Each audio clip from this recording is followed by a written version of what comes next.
All right, so this is a response to Mr. Kurt about you know you laid out basically a sort of mystical understanding of Christianity and about Jesus being divine in the sense that we're all divine, we all have that potential, and you're asking, do you get to call yourself a Christian?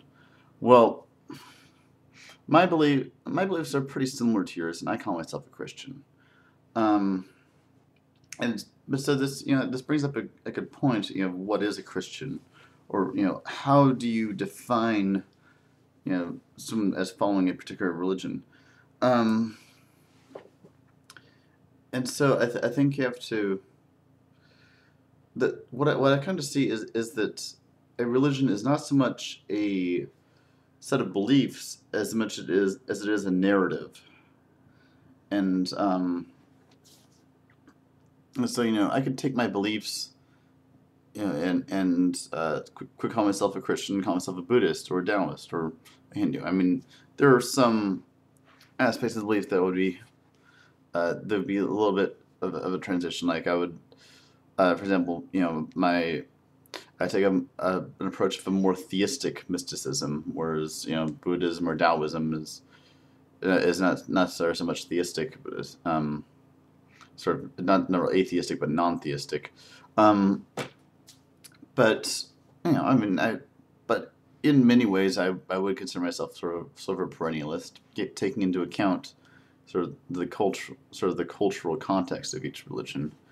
Um, but yeah, I think that each religion has a narrative um, that the followers of the religion sort of uh, attach themselves to and sort of draw from uh, in order to sort of advance their own sort of spiritual growth.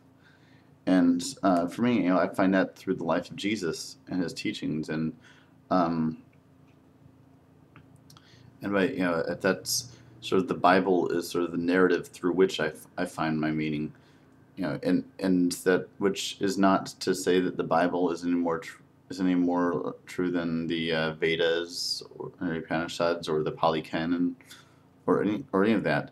Um, but it's just sort of that's the sort of historical narrative that to which um, you know, in which I sort of find myself and to which I'm drawn. So so yeah, I mean, I think religion is not so much a set of beliefs, but a narrative by which to define one's beliefs, and by which to hopefully achieve a state of spiritual growth. And so I'd say you can call yourself a Christian if the Christian narrative is the one that you feel drawn to, and and you sort of find yourself through that narrative, because that's what it was for me. Is you know I I could have been a Buddhist or Hindu if I felt like drawn to that as my path, but for me Christianity was my path, and so that's sort of the sort of place which I've sort of anchored in myself um, in my sort of spiritual journey. Um, so I guess I'll just leave it at that. Peace.